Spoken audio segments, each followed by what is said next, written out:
Hi everyone, this is Mrs. Jane. I'm doing a read aloud of I Am Malala by Malala Yousafzai with Patricia McCormick, and we're on to Chapter 3, A Magic Pencil.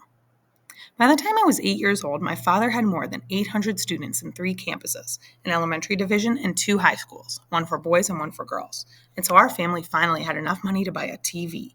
That's when I became obsessed with owning a magic pencil. I got the idea from Shakalaka Boom Boom, the show Safina and I watched after school. It was about a boy named Sanju who could make anything real by drawing it. If he was hungry, he drew a bowl of curry and it appeared. If he was in danger, he drew a policeman. He was a little hero, always protecting people who were in danger. At night, I would pray to God, please give me Sanju's pencil. I won't tell anyone. Just leave it under my cupboard. I will use it and make everyone happy. As soon as I finished praying, I would check the drawer, but the magic pencil was never there. One afternoon, boys weren't home, and my mother asked me to throw away some potato peels and eggshells. I walked to the dump just a block or so from our house, wrinkling my nose as I got close, swatting away flies, making sure I didn't step on anything in my nice shoes. If only I had Sanju's magic pencil, I would erase it all. The smell, the rats, the giant mountain of rotting food. As I tossed the rubbish onto the heap, I saw something move. I jumped. It was a girl my age, her hair matted and her skin covered in sores. She was sorting rubbish into piles, one for cans, one for bottles. Nearby, boys were fishing in the pile for metal using magnets on strings. I wanted to talk to them, but I was scared. Later that day, when my father returned home, I told him about the children in the dump and dragged him to see them. He spoke gently to the children, but they ran away. I asked him why they weren't in school. He told me that these children were supporting their families, selling whatever they found for a few rupees. If they went to school, their families would go hungry. As we walked back home, I saw tears on his cheek. I believe that there's something good for every evil, and that every time there's a bad person, God sends a good one.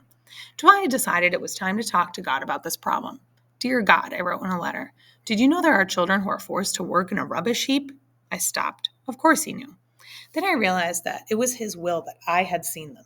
He was showing me what my life might be like if I couldn't go to school. Until then, I had believed a magic pencil could change the world. Now I knew I would have to do something. I didn't know what it was, but I asked God for the strength and courage to make the world a better place. I signed my letter, rolled it up, tied it to a piece of wood, placed a dandelion on top, and it floated in a stream into the Swat River. Surely God would find it there. As much as I wanted to help the children from the dump, my mother wanted to help everyone. She had started putting bread crusts into bowls on the kitchen windowsill. Nearby was an extra pot of rice and chicken. The bread was for the birds, and the food was for a poor family in our neighborhood. I asked her once why she always gave food away. We have known what it was like to be hungry, Pisho, she said. We must never forget to share what we have. So we shared everything we had. We even shared our home with a family of 7 who had fallen on hard times. They were supposed to pay my father rent, but more often than not, he ended up lending them money.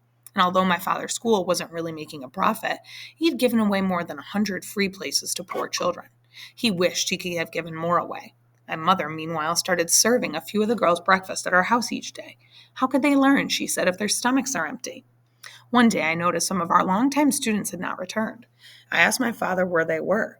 Oh, Johnny, he said, some of the richer parents took out their children out of school when they found out they were sharing classrooms with sons and daughters of the people who clean their houses or wash their clothes. I was young, but I was old enough to feel that it wasn't right and to understand that if too many paying students left, it would mean hard times for the school and for our family. What I didn't know was that a bigger threat was looming, not just for our family and our school, but for all of Pakistan.